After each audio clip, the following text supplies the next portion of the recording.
السلام عليكم ورحمة الله وبركاته.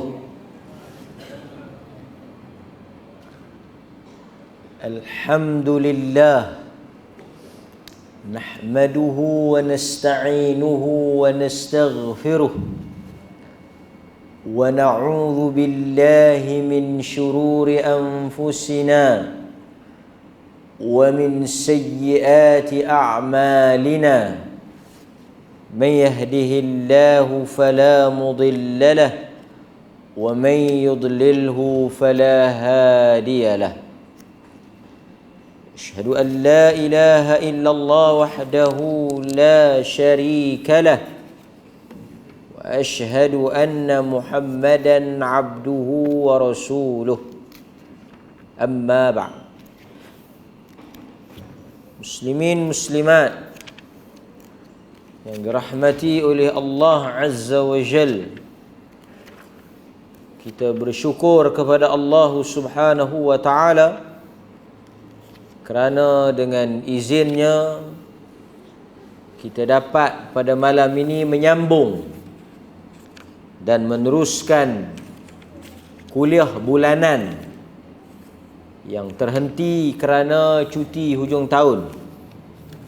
Dan kita masuk kepada kelas yang pertama pada bulan yang pertama untuk kali ini insya-Allah taala. Mudah-mudahan kisah ataupun cerita daripada Al-Quran yang kita bincangkan dan kita dengar pada malam ini memberikan manfaat kepada saya yang membacanya dan kepada tuan-tuan dan puan-puan yang mendengar kuliah ataupun kisah pada malam ini.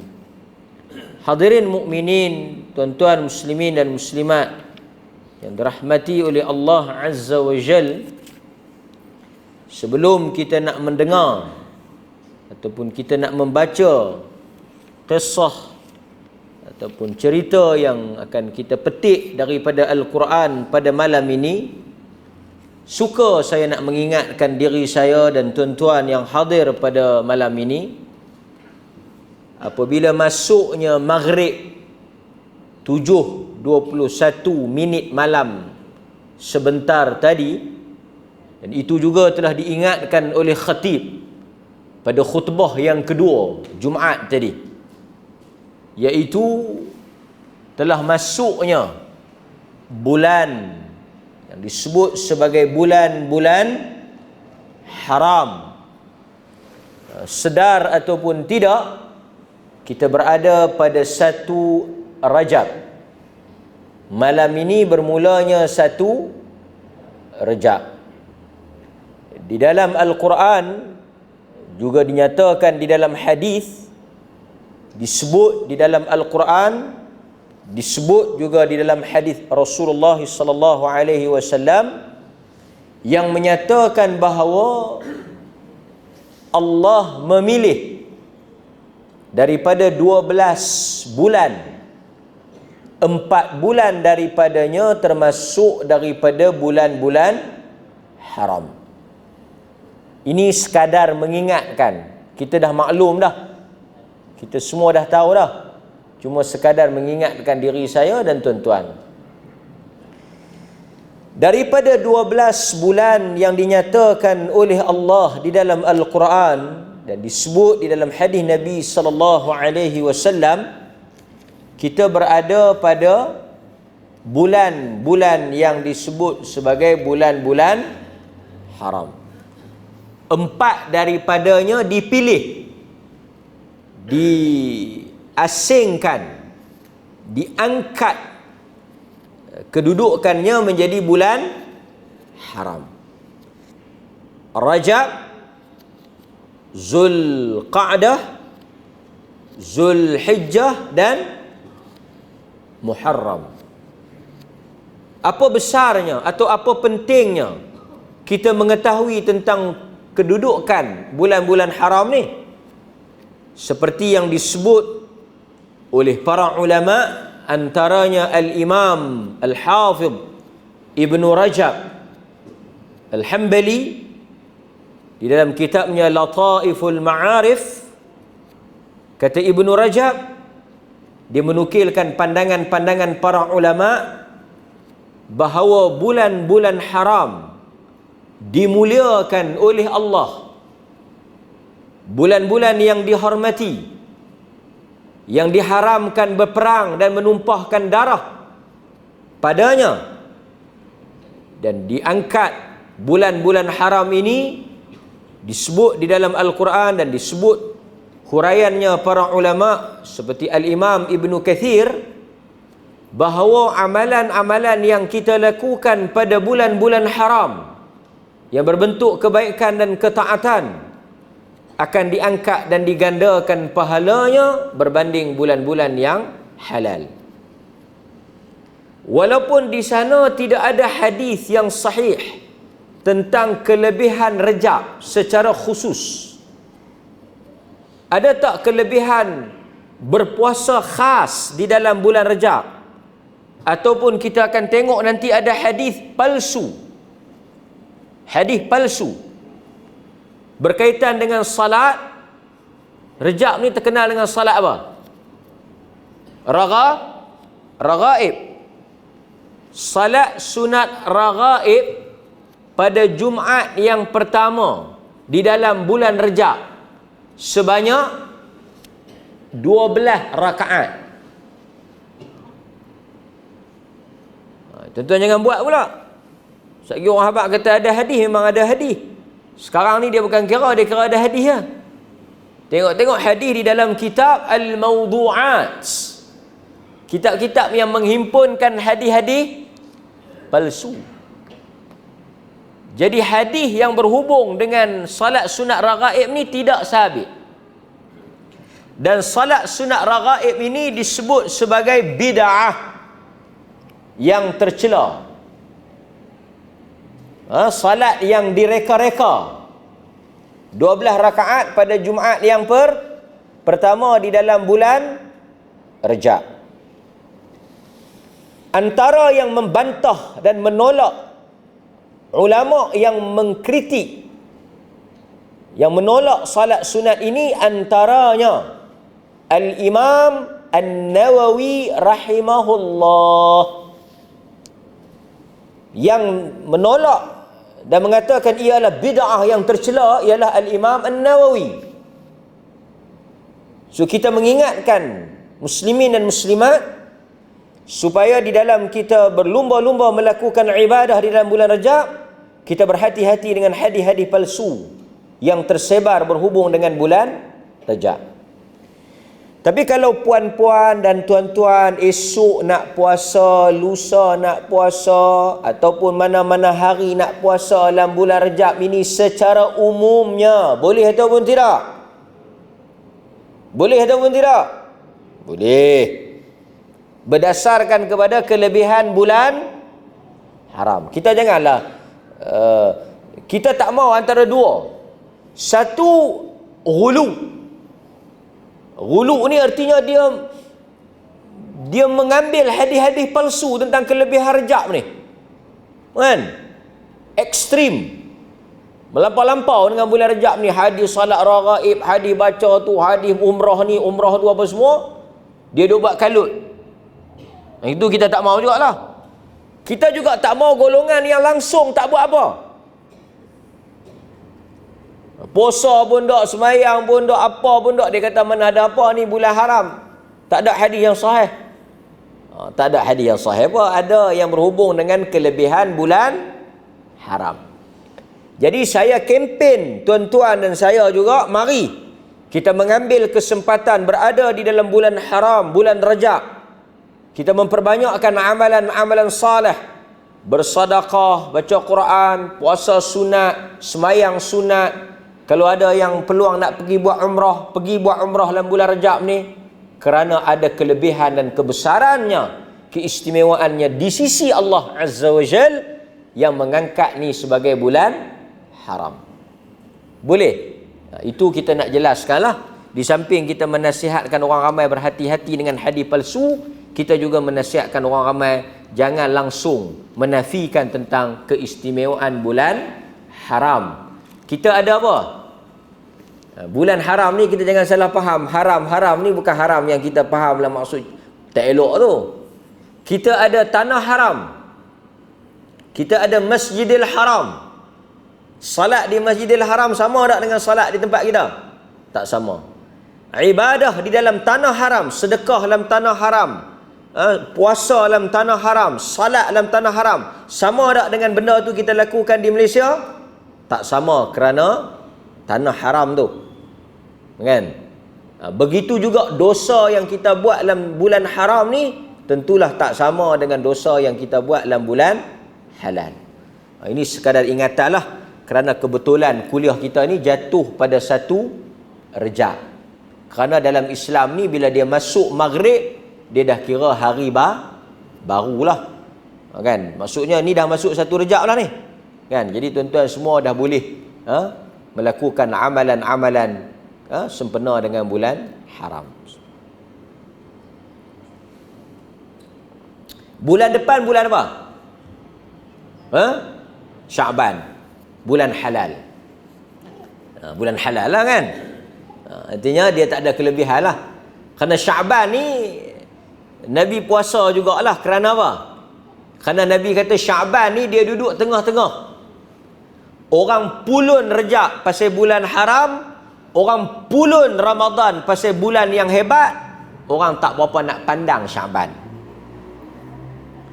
Jadi Nabi kata aku suka jika melakukan sesuatu amalan ketika mana manusia lalai. Sebab itu tahajud ni hebat. Pasal apa? Di antara salat siang dengan salat malam, mana lebih hebat? Di antara duha dengan tahajud. Tahajud. Nabi kata sebaik-baik puasa selepas daripada Ramadan ialah puasa di bulan Allah Muharram. Puasa yang paling afdal selepas Ramadan yang wajib tu ialah puasa sunat bulan Muharram. Manakala sebaik-baik salat selepas daripada fardu 5 waktu ialah salat malam, salatul lail. Sebab apa semayang malam lebih hebat? Kerana bukan ramai orang semayang malam. Betul ya? Antara semayang siang dengan semayang malam, mana ramai? Malam berapa orang ya? Pasal tu kita boleh tengok kan? Tapi kita alhamdulillah di Perlis ni saya pergi semayang 2-3 masjid subuh. Saya pergi 2-3 ronda 2-3 masjid di Perlis ni subuh. Ramai. Ramai. Alhamdulillah di Perlis ni ramai. Setengah masjid sampai 7 sah subuh. Kalau lohok orang tak heran lah. Kan? Pasal ni, tapi subuh ni satu benda yang Nabi kata ma athqalus salah 'alal munafiqin. Tidak ada sembahyang yang paling berat, yang paling susah untuk dilakukan oleh orang munafik melainkan salat subuh dan isya. 2 sembahyang yang paling berat orang munafik nak sembahyang. Pasal apa? Kerana waktu tu waktu yang sukar, waktu yang kita nak kena mujahadah. Sebab itu tuan-tuan, kita kempen di Perlis ni, kalau tuan-tuan tak boleh nak komit lah, bagusnya 5 waktu lah. Tapi kalau kita tak boleh nak komit, tak boleh nak istiqamah, tak boleh nak melazimi diri kita 5 waktu, kadang lohok, zuhur sibuk urusan, asar kalut. Kalau boleh lah, kita tak boleh miss subuh. Subuh jangan miss. Subuh di masjid jangan miss. Di Perlis ni tak ada alasan lah kita tak boleh pergi sembahyang subuh di masjid. Pasal apa? Pasal tak ada masalah lalu lintas, tak ada masalah kesesakan. Leceh lah, cerai lah kalau orang Perlis subuh tak boleh pergi. Kan? Jadi orang Perlis dia kena pastikan subuh dia kena main masjid. Hak lohok asar tu mungkin adalah halangan kerja kan, pejabat, ambil anak sekolah kan, kalut sana sini. Subuh 6.30 orang sembahyang subuh. Dulu ku awal sangat 6.30 takkan tak bangkit lagi. Kan? Teruk sangat lah 6.30 tak bangkit lagi kan. Anak pergi sekolah pukul 7 suku kan. 6.30 takkan tak bangkit. Nak sembahyang 2 rakaat dia, tak lagi balik lah, lena balik. Kan? Kan? So kita pastikan kalau boleh bawa anak isteri kita, so depa bangkit awal, depa sembahyang subuh. Esok cuti. Kejutkan anak-anak kita, bangkit anak-anak kita esok pergi subuh. Kan? Lepas tu bawa pergi mana-mana lah, makan ke, jogging ke apa ke. Kan? Berkat lah kita kan. Ini bangkit pukul 9, bangkit pukul 10, kena roti canai, balik pergi leno. Kan? Tak ada beza lah kita dengan orang bukan Islam. Kehidupan orang Islam ni dia mula dengan pagi dia salat di masjid. Kan? Mudah-mudahan Allah rahmat kita. Dia kata tak apa nak jaga. Kan? Dia mula-mula ya tak apa nak jaga, lepas tu dah biasa kita boleh mengkit. Baik. Tapi yang peliknya, dia subuh dia tak boleh mai. Pukul 7 dia boleh kayu gerak pula. Punya tak guna. Subuh dia tak boleh mai. Lepas tu pukul 7 dia ajak kawan dia pergi khabat gunung. Khabat bukit boleh pula. Naik Gua Sami 3-4 kali turun naik.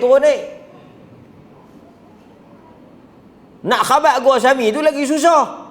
Pecah peluh saya biasa naik, sekat nyawa. Duk ingat nak mati dah atas bukit tu. Kan? Subuh ni tak ada nak apa, habis dah. Setengah-setengah tu imam baca, dia semput dengan kita semput. Kan? Bangkit ya tuan-tuan. Bukan salah aktiviti tu, tapi sekurang-kurangnya sebagai hamba, kita bangkit, kita pergi salat dulu, ajak anak isteri kita akan rasa keberkatan dalam hidup kita insya-Allah. Baik. Kisah yang kita nak bincangkan pada malam ini ialah kisah Nabi Allah Dawud alaihi salam. Kisah Nabi Allah Dawud alaihi salam. Dawud alaihi salam ialah ayah kepada Nabi Allah Sulaiman alaihi salam. Kalau orang putih dia panggil apa? Daud. David. David. Sulaiman, Solomon. Betul tak tahu lah, tapi Solomon lah. Solomon, David. Kan? Macam Abraham kan kita dah sebut tu nama-nama tu kan. Jesus. Itu nama-nama yang merujuk kepada Nabi.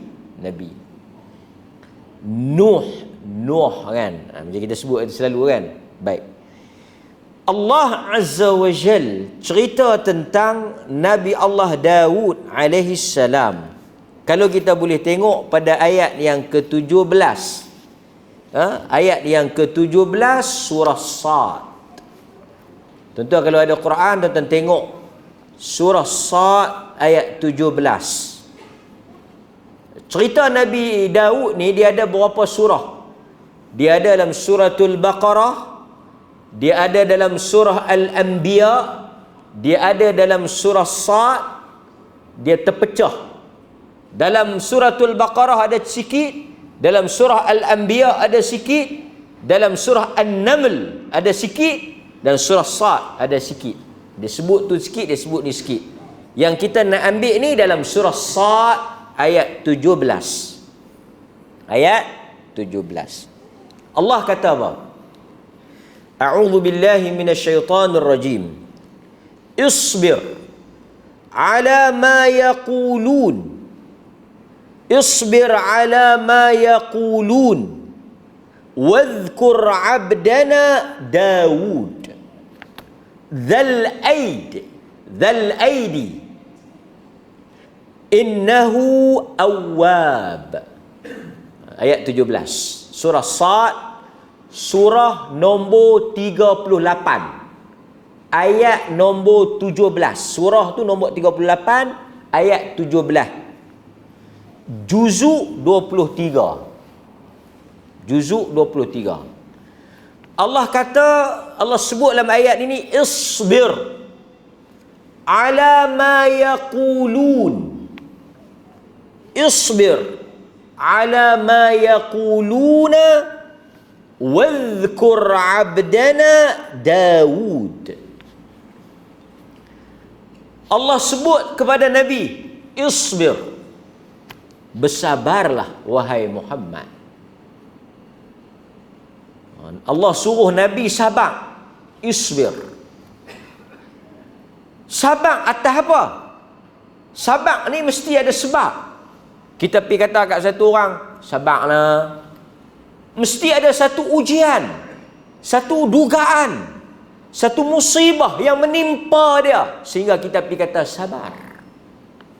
Sabar ni satu perkataan yang ringan di mulut, tetapi satu benda yang sukar untuk dihadapi. Ala ma yaqulun, bersabarlah wahai Muhammad di atas apa yang mereka kata kepada engkau. Kata-kata. Bukan orang buat Nabi, Nabi orang tak buat. Adalah sekali dua orang buat Nabi, ambil najis letak belakang Nabi masa Nabi salat. Pergi ke Taif, orang baling batu. Tetapi kalau kita tengok di dalam siratul Rasul, kalau kita menelusuri perjalanan hidup Nabi, benda yang paling banyak Nabi kena apa dia? Cacian dan makian, celaan dan kata-kata. Quran kata wasbir ala ma yaqulun, bersabarlah wahai Muhammad di atas apa yang Quraisy duk maki hang. Tuan-tuan, dalam kehidupan manusia, benda yang paling berat dan mengganggu jiwa dan perasaan kita ialah kata-kata orang pada kita. Sebab itu apabila kita nak buat satu benda, kita akan fikir apa? Apa orang kata, betul tak? Tuan-tuan nak pergi kenduri pun, duk tengok baju, kena atau dengan tudung. Yang lelaki dia lepas asyik lah. Dia tahu lama kan, ni duk tengok ni matching tak tudung dengan baju ni, sekali orang kata apa? Nampak? Selalu bermain di dalam fikiran kita, di dalam minda kita, apa orang kata. Nak buat kenduri pun, nak buat kenduri besar, sekali orang kata apa. Nak buat apa pun mesti kita duk fikir orang kata apa. Seolah-olah hidup kita ni duk fikir tu ya, orang kata apa, orang kata apa. Dia tahan tak buat, aku tak jadi, aku takut sekali aku buat orang kata apa pula. Nampak tuan? Ha? Nak main masjid pun takut orang kata. Dia tahu hang tak pergi masjid, sekali orang kata bagus sangat pula. Kan? Dia tahu pasal pun hang tak pergi tolong kenduri, sekali orang kata rajin pelik pula. Takut kita orang kata. Di atas sebab takut orang kata ini, tengok apa berlaku kepada Abu Talib. Sayanglah Abu Talib, sedih kita dengar cerita dia. Ketika Nabi masuk bertemu dengan dia, Nabi masuk jumpa Abu Talib di saat-saat akhir dia nak meninggal dunia. Nabi kata, ya ammi, wahai bapa saudaraku. Dan Nabi berduka cita, Nabi sedih dengan apa yang berlaku kepada Abu Talib. Apa alasan Abu Talib apabila Nabi suruh? Nabi kata, ya am, qul la ilaha illallah kalimatun uhaju laka indallah. Nabi masuk pujuk, guna ruang dan peluang saat akhir itu. Nabi kata kepada Abu Talib, wahai bapa saudara, sebutlah, mengucaplah, supaya aku boleh mempertahankan engkau di hadapan Allah. Sebut. Di kiri kanan Abu Talib ada kawan ni, dia bodoh kata, Abu Talib, takkanlah hang nak mati bukan di atas agama Abdul Muttalib, agama pak kita. Sat lagi hang mati orang kata apa? Sampai nak mati duk fikir orang kata apa lagi. Sebahagian kita takut nak buat benda yang betul, takut nak cakap benda yang betul, kerana kita duk fikir orang kata apa. Lah kali tak buat, tak cakap, biar pi lah. Segi orang kata apa. Sehingga Abu Talib kata dekat Nabi, dia kata tak apalah, cukup lah, banyak dah aku kena. Tak maulah, sudahlah. Sagi aku mati, orang duk kata aku mati bukan di atas agama Abdul Muttalib, agama tok nenek kita. Sampai tera tu dia mati, dia tak mengucap kerana dia risau, dia bimbang kata-kata orang pada dia walaupun selepas dia mati menyebabkan dia menjadi ahli neraka dan Nabi tak boleh tolong dia. Tu dia yang kata kesan perkataan manusia. Sedangkan kalau dia mati, biar pi orang nak kata apa, dia duk fikir. Dan tuan-tuan pun sebahagiannya takut. Kita pun takut. Sekali orang cop ni, orang cop ni, orang kata lagu ni, orang kata lagu ni.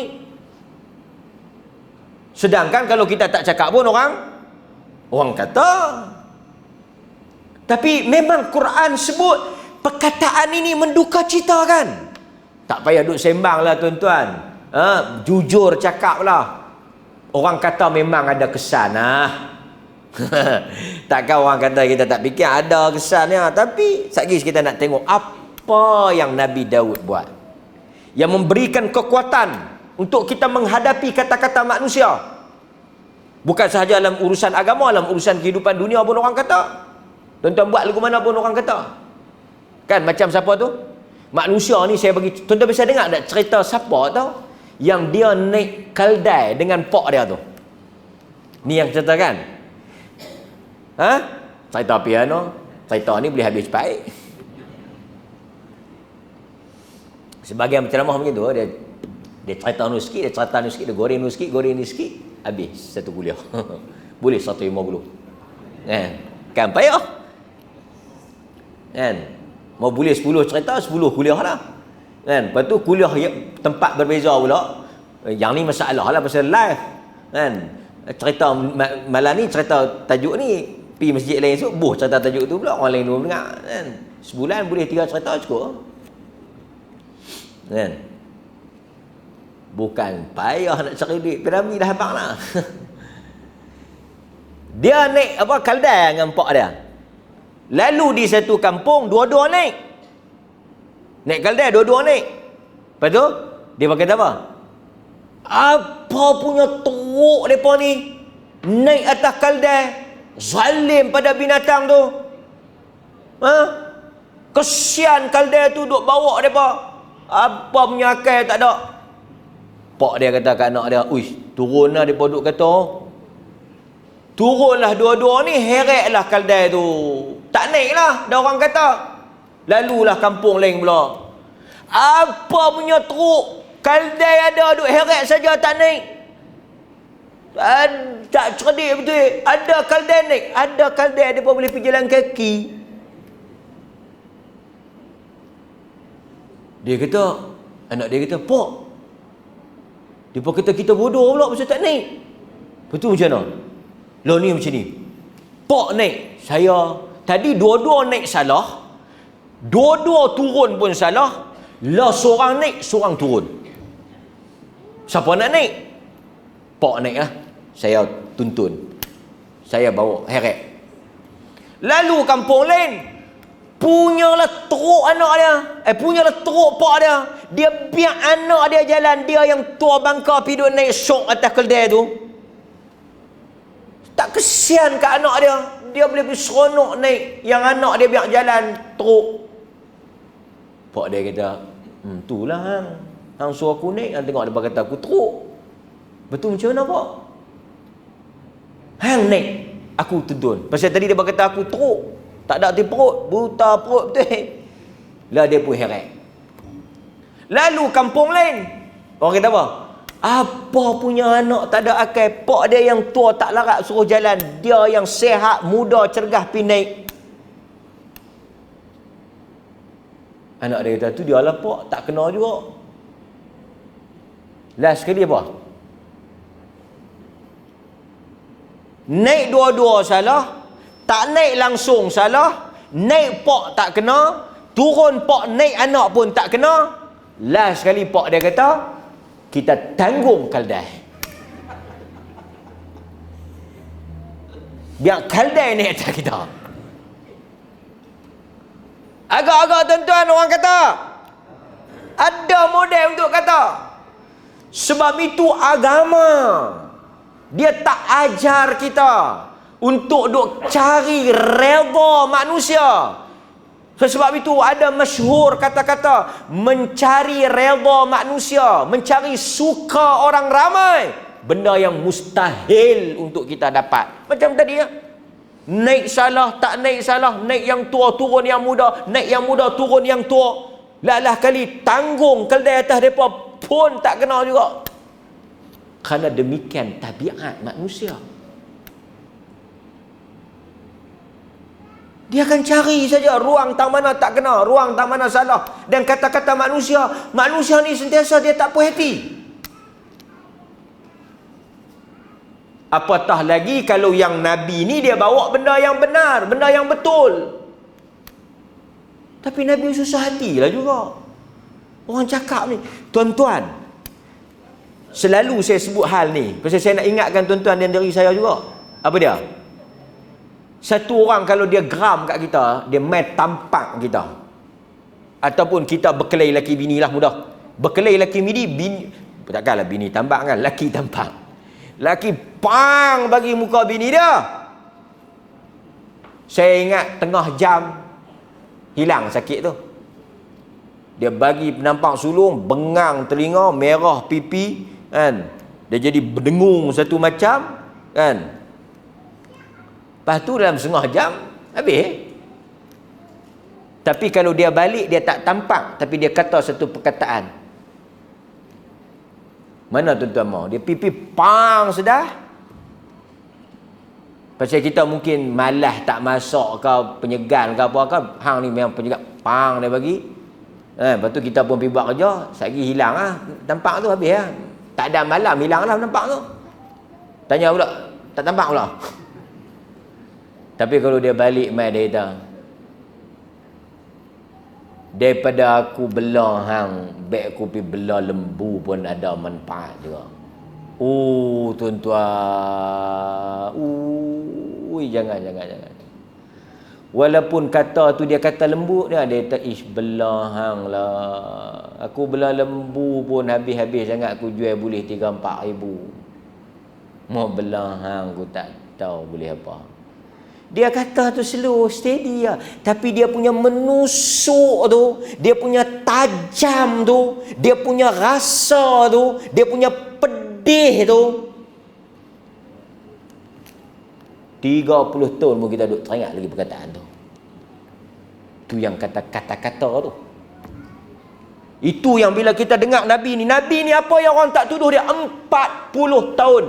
Tuan-tuan bayangkan satu manusia 40 tahun sepanjang hidup dia pujian, sanjungan, kata-kata hormat, orang sayang dia Al-Amin, orang yang jujur, bukan Quran yang sebut, Arab yang kata Al-Amin, puji, sebut nama Muhammad. Muhammad tahu apa maksud Muhammad? Yang terpuji. Muhammad tu maksud yang terpuji. Tu yang kata nama Muhammad Ahmad tu yang terpuji. 40 tahun orang tak pernah maki dia, 40 tahun orang tak pernah kata buruk tentang dia, 40 tahun orang tak pernah sebut benda tak elok tentang dia. Mai dia sebut tentang Islam, apa orang tak kata? Innahu majnun, orang gila. Tuan-tuan ada orang kata orang gila? Orang gila, Muhammad ni gila, orang gila. Sahir, tukang sihir, syair, macam-macam orang sebut. Jadi yang menyakitkan hati Nabi, yang menyusah hatikan Nabi ni, yang menyebabkan Nabi duka cita ni, perkataan manusia. Tapi Quran sebut apa? Yujahiduna fi sabilillah wala yakhafu laumata laim. Mereka itu berjihad di jalan Allah, la yakhafuna, mereka tidak takut dan tidak risau laumata laim, cacian dan celaan orang. Pasal itu saya sebut kat tuan-tuan, dalam hidup ni kita jangan duk fikir sangat orang kata apa. Kan? Saya selalu bagi contoh, traffic light tu pun orang kata. Traffic light tu traffic light. Kan saya dah pergi saya ceramah dulu, model saya traffic light itulah. Orang kata traffic light. Traffic light orang kata. Lambat sikit merah pun orang kata, laju sangat hijau pun orang kata. Ada traffic light orang kata, tak ada traffic light orang kata. Itu batang traffic light duk kerah tu, bukan siapa pun dia akan kata apa. Kalau dia boleh jawab, demam kita. Saya ingat tuan-tuan terkejut. Dia kata traffic light ni awak lambat sangat. Tentu dia jawab, aku mana tahu JKR set lu ni. Dia pun tak tahan lah. Merita tu kata kat dia, merita ni kata kat dia, dia jawab sekali ya. Kan? Demam ni tuan-tuan. Artinya dia tak tahu apa pun orang kata. Tambah kita manusia yang berkata-kata. So jangan. Yang pentingnya, apa yang kita buat tu sesuai dengan apa yang Quran suruh. Kemudian Allah sebut lagi, Allah kata apa? وَاذْكُرْ عَبْدَنَا دَاوُدْ ذَا الْأَيْدِ إِنَّهُ أَوَّابٌ. Allah kata, dan ingatlah kisah tentang hamba kami. Allah kata, وَاذْكُرْ عَبْدَنَا, dan ingatlah oleh engkau wahai Muhammad tentang hamba kami Daud. Allah sifatkan Daud Zal Aidi. Zal Aidi. Kita selalu dengar ada orang nama Zal Aidi. Zal Aidi orang yang mempunyai kekuatan. Zal Aidi. Za orang yang mempunyai, Al Aidi tangan, kekuatan. Artinya apa? Nabi Daud ni orang yang gagah perkasa. Allah Ta'ala sebut di dalam surah Al-Anbiya. Allah cerita tentang Nabi Allah Daud. Apa kelebihan dia? Dia boleh melenturkan besi. Dia boleh, besi itu dia boleh tempar dengan tangan dia punya kuat. Dan dia bekerja sebagai tukang besi. Nafaqah. Ni yang nak cerita ni, Nabi Daud ni, walaupun dia seorang raja, tuan-tuan baca dalam surah Al-Baqarah kan, dia jadi raja. Dia naik takhta masa dia muda. Dia orang biasa. Apa sebab dia naik jadi raja? Dalam suratul Baqarah kita baca tentang pertarungan di antara Talut dan Jalut. Siapa dia yang bunuh Jalut? Wa qatala Daud Jalut, dan telah membunuh Daud akan Jalut. Dia ialah pemuda, orang muda yang duduk dalam tentera Talut. Dialah yang telah membunuh Jalut dengan melontar seketul batu. Kemudian dipendekkan cerita, dia anak muda, hebat. Mati Talut, dia naik menjadi menaiki takhta menjadi raja. Jadi Nabi Daud dia bukan saja seorang nabi, dia juga seorang raja. Dia seorang raja. Tapi dia career dia, kerjaya dia apa dia? Tukang besi. Tukang besi. Para ulama apabila bahas tentang Nabi Daud, antara benda yang mereka sebut ialah bagaimana para nabi alaihi mussalatu wassalam, mereka ni semua nabi-nabi ni siapa lantik? Ni kita kena hebat, kita kena cerita sikit ni. Nabi-nabi ni siapa lantik? Allah Azza wa Jal. Allah lantik. Tapi semua nabi-nabi ada kerja. Tak ada siapa makan gaji bulan. Saya nak hebat apa? Tabiatnya di dalam kehidupan manusia, dia kena kerja untuk hidup. Maksud saya tu gaji bulan tu maksudnya Tuhan tak bayar allowance. Jadi Nabi ni hang kena kerja. Jadi kita semua dalam hidup ni kena kerja. Tak kira lah kerja apa pun kena kerja. Kerja kerajaan ke, kerja swasta ke, kerja sendiri ke, meniaga ke, apa ke, kena kerja. Jangan duk harap bantuan. Ini dia seronok makan suap. Dia syok. Maib duk bagi bantuan kat dia. Jadi lalah kali dia jadi malas. Kan? Apa-apa sikit dia pergi maib. Ada sikit nak beli susu, ada sikit Tapi tengok ke muka ni, hang ni aku ingat tak beli susu dah ni, beli ketum dah ni. Kan? Dia memang tak mau kerja. Kalau dia kerja, sebahagian orang memang dia nak biarkan diri dalam kemiskinan. Dia memang tak mau kerja. Pasal kalau dia kerja, dia tak dapat bantuan. Setengah tu kalau kaki dia patah, lega, dia pergi bagi patah pula. Tapi tanya mak ayah pun. Kan? Rumah orang buat bagi elok, dia tak duduk, dia pergi duduk rumah buruk. Orang tanya pasal apa orang tak pergi duduk rumah elok? Sekali kalau pergi duduk rumah elok, orang tak tolong dah. Mentaliti. Dia pergi duduk rumah buruk tu. Kan? Sedangkan Nabi-Nabi ni wakil Tuhan. Allah lantik. Tapi mereka pun nak makan, kena cari kerja. Ma ba'athallahu an-nabi illa ra'al ghanam. Tidak ada Nabi yang Allah hantar, melainkan semua biasa bela kambing. Ada tukang kayu, ada tukang besi, ada orang berniaga. Nabi-Nabi ni nak makan, kena cari. Nabi pun lapar. Masuk pergi rumah, tak ada apa nak makan. Pergi buat kerja, baru dapat makan. Lepas tu pergi perang, ada ghanimah sikit. Ada bahagian untuk Nabi. Itu tak ada yang Nabi ni buat duit dengan cara senang. Tak ada. Tak ada lah Nabi jual ayak lagu kita, jual madu ke, jual apa kan, tak ada. Kalau Nabi jual lagi laku. Nabi kata ni, aku dah buat ayak jampi sikit ni. Apa kalau nak minum, nak sihat, nak terang hati, buat beli ayak ni, ayak Nabi. Saya ingat untung Nabi, tapi Nabi tak jual. Nabi tak jual buku-buku doa, buku-buku zikir. Nabi tak jual. Pasal apa? Nabi ajak zikir. Nabi tak buat duit dengan agama. Nabi tak buat duit dengan agama. Sedangkan dia yang bawa agama, tentu dia boleh buat. Dia ada hak. Tapi dia tak buat. Nabi Daud alaihissalam. Apa keistimewaan Nabi Daud? Apa hebatnya Nabi Daud? Nabi Daud ni, Quran sebut dia hebat. Satu, dari sudut fizikal dia kuat. Dari sudut dia punya kekuatan tu, Allah Ta'ala boleh bagi bentuk besi. Otak dia cerdik. Dia jadi raja yang hebat. Dia boleh ada hikmah. Tapi ada satu benda yang hebat lagi tentang Nabi Daud, yang Nabi puji, yang Nabi suruh kita ikut. Itu rahsia kekuatan Daud. Kan? Azan lu. Sekejap lagi kita sambung sikit tentang Nabi Daud alaihissalam, dan juga apa yang kita boleh contohi daripada Nabi Daud alaihissalam. Okey, kita sambung sikit kita sambung, dan kita tangguh insya-Allah. Tengok ayat 18. Ayat 17 tu kita habis dah, ayat 18. Innahu awwab. Awwab, hujung ayat 17 tu, innahu, sesungguhnya Daud awwab, dia orang yang kembali kepada kami. Artinya orang yang bertaubat, orang yang segera bertaubat, orang yang segera kembali kepada Tuhan. Awwab, kan? Dan kita akan tengok nanti, kalau sempat dalam kuliah akan datang, kita akan tengok macam mana Daud tersilap. Dia tersilap sehingga dia minta ampun ke Allah. Ceritanya ujung sikit lah, dia tersilap, tapi dia segera bertaubat. Dia tengah duduk berzikir. Nabi Daud ni dia hebat, dia rajin zikir.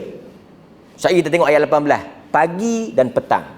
Sebab itu orang yang nak contohi Daud, nak dapat kekuatan, sehingga Quran kata wadhkur abdana, ingatlah tentang kisah hamba kami Daud. Allah sebut tentang Daud.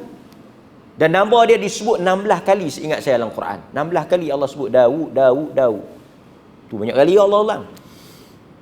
Antaranya dia ni zikir kuat, zikir pagi, zikir petang. Pasal itu kita orang sunnah ni yang betul-betul nak multazim, istiqamah, komitmen dengan sunnah ni, jangan miss zikir pagi, zikir petang.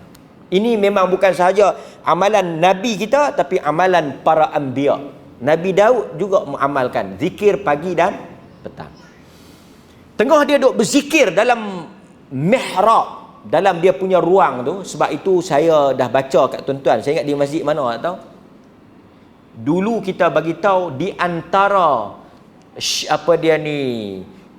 perbuatan para sahabat dan para ulama ialah membuat satu ruang khas di dalam rumah masing-masing, tempat untuk mereka berzikir dan bertahajud. Mereka ada satu ruang, bukan bilik lah.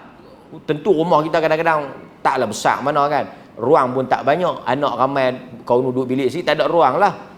Tak, kita ambil satu ruang dalam bilik kita ke, atau tang mana-mana ke, yang kita hampak sejadah sikit, kita letak kita punya ruang untuk kita salat. Kita macam masjid, masjid, mini masjid, Masjidul Bait. masjidlah rumah kita. Dan sebahagian mazhab membenarkan wanita, jangan pelik tau. Sebahagian mazhab, seingat saya Hanafi, membenarkan wanita beriktikaf di dalam masjid rumah dia. Ada pandangan lah. Bukanlah kita kata mesti pandangan tu kuat ke apa, tapi majoritinya iktikaf di masjid ni lah, masjid ni. Tapi artinya kita buat satu ruang untuk kita salat, berzikir. Dalam rumah kita tu, tentu kita jangan bagi orang kacau. Terstik kan, tentu kita zikir. Kan? Kalau kita ada banglo buat satu ruang bilik khas apa semua, okey lah, lagi bagus. Tapi kalau ni kita buat satu ruang, kita bangkit salat tahajud di situ. Kemudian kita duduk sat, berzikir, sembahyang duha di situ ke, baca Quran di situ. Jadi tengah dia duduk berzikir,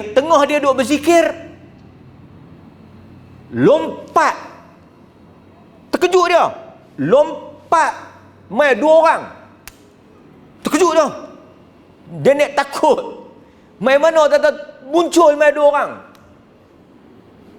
Dia berkata jangan takut, kami nak mengadu masalah. Mengadu masalah. Kita baca nanti Nabi Sulaiman ada penyelesaian yang lebih baik pada Nabi Daud, walaupun dia anak kan. Apa dia masalah dia? Seorang tu cakap, saya ada sekok kambing, kawan saya ada 99. Dia pedaya saya lagu mana tak tahu. Dia kecek saya, dia beli kambing tu. Dia jadi 100, saya tak ada apa pun. Dia zalim kat saya. Nabi Daud alaihi salam, pasal tu tuan-tuan jangan, di kalangan ulama tafsir depa bahas panjanglah. Ada kata dak, bukan isu tu, isu lain. Isunya apa dia ni, Nabi Daud ni tak bagi banyak masa pada rakyat dia, macam-macam lah. Tapi dengar, tuan-tuan kena dengar elok-elok elok Nabi Daud dengar. Nabi Daud terus jatuh hukum. Hang zalim, hang dah banyak dah 99 ekor kambing, hampir duk kecek kau ni, hampir pedaya kau ni, hak sekok dia pun hang ambil. Hang zalim, hang salah. Selepas dia jatuh hukum, Nabi Daud ni, dia terasa dia macam bersalah. Itu kita innahu awwab. Dia sentiasa balik kepada Tuhan, dia sentiasa kembali kepada Allah. Astaghfirullah. Apa kesalahan dia? Walaupun ada perbezaan di kalangan mufassir, kalau baca tafsir ada kata pendapat kau tu, ada kata pendapat kau ni, tapi apa kesalahan dia? Agak-agak tuan-tuan bila dengar saya cerita sepintas lalu, tak mana dia salah? Dia salah sana? Dia tak minta mana ni Nabi Daud ni, jangan nak kata tak tahu lah. Dia kata dia salah. Quran kata dia mengaku dia salah. Dia tersilap dan dia rasa menyesal. Dia menyesal. Apa kesalahan dia? Kata para ulama, antara yang dia tak sebut jelas lah ayat tu. Dia menyesal kerana dia menjatuhkan hukuman, sedangkan dia hanya mendengar daripada si A, dia tak mendengar daripada satu pihak lagi. Dia baru dengar kawan tu, dia dah jatuh hukum dah. Itu kesalahan Daud alaihissalam. Sedangkan dia patut dengar daripada dua-dua. Dia terlaju jatuh hukum, dia terdetik, salah, patut mau dengar daripada kawan tu kan. Baru dengar daripada kawan ni dah jatuh dah, kata kawan tu zalim. Boleh jadi kawan tu ada alasan. Tapi yang kata Nabi Daud alaihissalam, innahu awwab, dia balik kepada Allah, dia bertaubat. Di kalangan ulama kata Nabi ni depa buat silap, tapi yang membezakan depa buat silap dengan kita apa dia? Mereka segera bertaubat dan terus Allah clear dosa depa. Ada yang kata macam tu. Kalau kita nak kata Nabi tak buat silap, Nabi Adam buat silap, Nabi Yunus buat silap, kita nak nafi apa? Yunus buat silap, la ilaha illa anta subhanaka inni kuntu minaz zalimin. Dia buat silap, dia tinggal kaum dia. Tapi apa beza silap dia dengan silap kita? Sebahagian ulama kata depa silap, tapi silap mereka itu mereka segera bertaubat dan Allah Ta'ala ampun. Adapun kita ni biasalah tak mengaku silap, belagak pula, tak mengaku minta maaf, duk perkemah pula, duk pertahan diri pula, panjang cerita kan. Buat solidariti pula, jual baju ke atas, untung balik pula dah. Semua tu ada Akal kot belakang. Kan? Ha? So balik pada tajuk kita. Allah sebut ayat 18, Allah kata inna sakharna, dan kami telah menggerakkan, inna sakharna, kami telah menggerakkan, menundukkan al-jibal, bukit-bukit ni, ma'ahu, bersama dengan Daud. Tuan-tuan tahu bukit-bukit ni buat apa? Apa yang bukit-bukit ni buat dengan Nabi Daud? Bertasbih. Tuan-tuan tahu pasal apa yang mereka boleh terikut Nabi Daud bertasbih? Suara dia sedap. Suara dia sedap. Satu lagi keistimewaan Nabi Daud, mempunyai suara yang merdu. Dan kan tuan-tuan, bila tuan-tuan dengar orang suara sedap, mengaji ke, suara sedap menyanyi ke, selalunya menyanyi lah lebih pada mengaji. Menyanyi ke, mengaji, apa yang tuan-tuan akan, tuan-tuan pun bila dengar dia syok, naik satu syok punya, terikut-ikut. Kan? Tok Haji yang 7 kali haji pun dengar lagu Ahmad Jaih, kaki punya gedik, beringgut nasi-nasi kenduri. Kan? Getak tangan-tangan, pasal dia dulu bekas penyanyi. Kan? Lah pakai kepiah lebih elok sikit lah.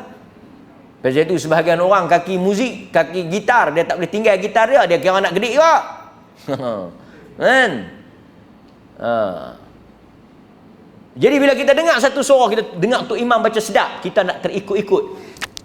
Ahli tafsir kata suara Nabi Daud ni punya sedap, punya lunak, dia berzikir sampai bukit, gunung, burung ikut sama bertasbih. Cuma macam mana mereka bertasbih, wallahu a'lam, tak tahu. Bukit bertasbih macam mana tak tahu, burung-burung tak tahu, cuma Quran kata mereka bertasbih. Yusabbihna bil ashyi wal isyraq, mereka bertasbih di waktu petang dan pagi. Nampak Quran mention 2 waktu, petang dan pagi. So kita jangan miss 2 waktu, pagi dan petang. Baik, sedikit ringkasan apa yang kita boleh petik daripada Nabi Daud alaihi salam. Dia ni punya bagus, hebat Nabi Daud ni. Rasulullah puji dia, Rasulullah sebut tentang kelebihan dia. Tuan-tuan dengar banyaklah, nanti kita akan sambung ni siri yang kedua cerita Nabi Daud ni. Banyak lagi kita nak kongsi. Cuma saya nak sebut satu hadis daripada Abdullah bin Amr bin Al-As. Abdullah bin Amr bin Al-As. Apa masalah Abdullah ni? Masalah dia nak puasa tak mau berhenti. Abdullah bin Amr sahabat Nabi, dia nak puasa wisal. Dia nak puasa tak berhenti. Kan? Lepas tu Nabi tegur dia. Nabi kata, mula Nabi kata 3 hari, dia kata boleh lagi. Lepas tu Nabi kata pula apa? Isnin Khamis, boleh lagi. Nabi kata 3 kali sebulan, boleh lagi, duk boleh lagi, duk boleh lagi, duk boleh lagi, aku mampu. Nabi kata last sekali, takat ni ya boleh.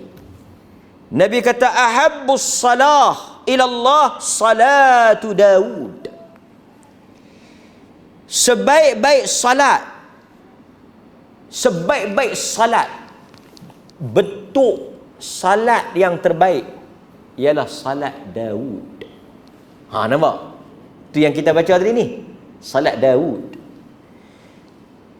Wa ahabbus siyam ila Allah siyamu Daud. Hebat Nabi Daud ni. Nabi kata the best, yang paling Tuhan suka cara sembahyang Daud. Dan yang paling Tuhan suka cara puasa Daud. Tu yang timbul istilah puasa Daud. Kana yanam nisfal lail wa yaqumu thuluthahu wa yanam sudusahu. Yang ni cikgu-cikgu matematik boleh tolong kira. Kan? Tuan-tuan dengar sudah. Balik sini kira lah lambat. Dia tidur separuh malam, dia bangun 1/3 malam, dan dia tidur balik sudus 1/6. Dia tidur 1/2, dia bangun 1/3 malam, dan dia tidur 1/6. 1/2, 1/3, 1/6. Jadi tuan-tuan nak mudahnya, kalau dia sebut 1/2, 12 bagi 2. Kalau dia sebut 1/3, 12 bagi 3. Kalau dia sebut 1/6, 12 bagi 6. Pasal apa? Pasal satu malam 12 jam. Artinya tak payah kira lah. Artinya dia tidur setengah, dia semayang setengah. The best. Yang tak mau tidur langsung tak betul. Jangan silap. Adapun Habib ni, para wali ni, dia daripada lepas Isyak dia bangkit semayang sampai ke subuh. Wudu Isyak boleh pakai sampai wudu subuh sakan. Tapi dia bukan sebaik-baik salat. Tidur. Sebaik-baik ibadah ialah tidur pada salat, bukan tidur tak salat. Ataupun tidur tak salat pun tak betul. Kan? Dia bantai, dia kata kita kena bagi hak kepada badan. Dia tidur terus tak bangkit.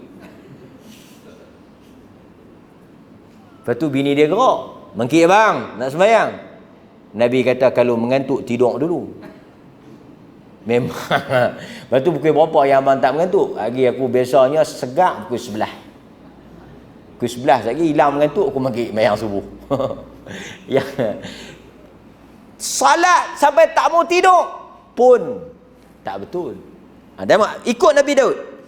Puasa sehari, buka sehari. Nampak? Nabi kata wa yasumu yauman wa yuftiru yauman. Hadis Bukhari Muslim muttafaq alaih. Puasa sehari, buka sehari. Agama sederhana. Agama pertengahan. Pertengahan tu maksudnya ada masa untuk diri kita, ada masa untuk ibadah, ada masa untuk keluarga. Wa inna li nafsika 'alaika haqqan wa inna li rabbika 'alaika haqqan wa inna li ahlika 'alaika haqqan. Untuk dirimu, untuk Tuhanmu, untuk keluarga ada masa. Kerja sampai tak ada masa dengan anak bini pun salah. Ibadat sampai tak ada masa dengan keluarga pun salah. Berkeluarga sampai tak ada masa untuk solat pun. Dia kata hang tak mayang maghrib bini ajak pergi pasal malam. Nabi suruh kita jaga keluarga Dia kata hang mayang isyak tak? Tak mayang isyak, bini ajak pergi tengok pampir Pulau Pinang pula. Kan Nabi kata kena buat baik dengan bini. Bini ajak pergi, lepas tu aku tanya bini aku nak mayang ke tak? Dia kata kalau mayang lambat abang tak payah mayang. Tak payah mayang, aku ikut bini. Tak betul juga. Mayang siang malam pagi petang sampai bini abang ni gih habis abang weh. Astagfirullah, astagfirullah. Pun tak betul. Agama. Itu kita kata agama. 8.5 pagi kita alhamdulillah diperoleh tuan-tuan, nak nikmat apa lagi? 8 pagi keluar kerja, 5 petang balik, ada masa mayang maghrib, kemudian keluar dengan keluarga kita. Allah bagi nikmat.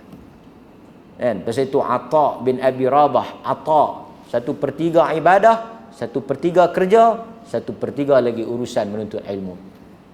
3 dia bagi masa. 1/3 ibadat, 1/3 kerja, 1/3 lagi dia buat menuntut ilmu. Bukan semua masa ibadat, bukan semua masa untuk kerja, bukan semua masa untuk menuntut ilmu. Demikian Allah ajar.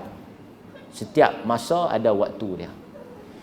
Wallahu ta'ala a'lam. Sallallahu ala nabiyyina Muhammad wa ala alihi wa sahbihi wasallam. Alhamdulillahi rabbil alamin. Wassalamu alaikum warahmatullahi wabarakatuh.